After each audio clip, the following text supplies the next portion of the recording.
आखिरकार कॉकरोच जनता पार्टी और सारे स्टूडेंट्स के प्रोटेस्ट के बाद फाइनली धर्मेंद्र प्रधान ने रिजाइन कर ही दिया। लेकिन धर्मेंद्र प्रधान की जिंदगी में ये पहली बार नहीं हो रहा, क्योंकि आज से लगभग 30 साल पहले एक और पेपर लीक हुआ था।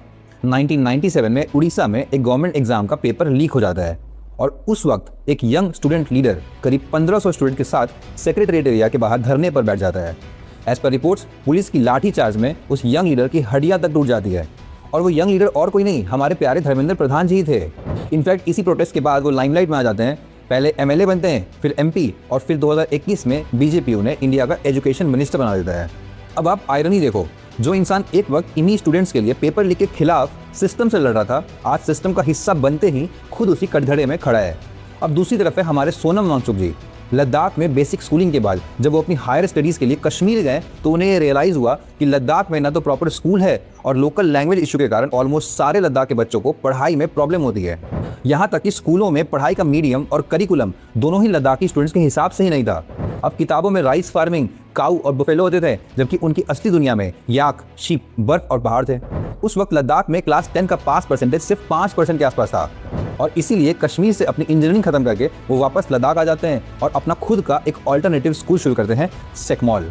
अब ये स्कूल आज भी एग्जिस्ट करता है और ये कोई नॉर्मल स्कूल नहीं है। यहाँ स्टूडेंट्स सिर्फ बुक से नहीं पढ़ते हैं, रियल लाइफ एक्सपीरियंसेस से सीखते हैं। सिर्फ इतना ही नहीं, स्कूल को मैनेज करने में भी खुद वॉलंटियर करते हैं। यहाँ लर्निंग का तरीका ही अलग है, एकदम 3 इडियट्स वाली फीलिंग। जैसे ये स्कूल अपनी एनर्जी खुद प्रोड्यूस करता है और जहाँ लद्दाख में बाहर टेम्परेचर माइनस में होता है, वहीं इस कैंपस के अंदर बिना ट्रेडिशनल हीटिंग के भी गर्मी रहती है। मतलब यहाँ स्टूडेंट्स सिर्फ पढ़ते नहीं बल्कि नई नई इन्वेंशंस और रियल लाइफ प्रॉब्लम्स के सॉल्यूशंस पर भी काम करते रहते हैं। सोनम वांगचुक की इन्हीं एजुकेशन रिफॉर्म्स और ऑपरेशन न्यू होप के कारण उन्हें 2018 में रहमान मैग्सेसे अवार्ड भी मिलता है। इसलिए ऐसा नहीं है कि वो कॉकरोच जनता पार्टी की अपॉर्चुनिटी का फायदा उठाते हुए अचानक उठकर जंतर मंतर आ गए। उनकी पूरी जिंदगी ही एजुकेशन सिस्टम को बेहतर बनाने और स्टूडेंट्स के लिए लड़ने में गुजरी है। इनफैक्ट 2023 में सोनम वांगचुक को खुद धर्मेंद्र प्रधान ने बुलाया था। दोनों ने नई नेशनल एजुकेशन पॉलिसी मतलब NEP पे आइडियाज शेयर करी थी कि कैसे एजुकेशन को ज़्यादा कंसेप्चुअल और एक्सपीरियंशियल लर्निंग बेस्ड बनाया जा सकता है। मीटिंग के बाद धर्मेंद्र प्रधान ने खुद ट्वीट करके सोनम वांगचुक को थैंक यू बोला और उनके एजुकेशन रिफॉर्म्स और इनोवेटिव आइडियाज़ की तारीफ भी करी थी। लेकिन आज दोनों एक दूसरे के ऑपोजिट खड़े हैं।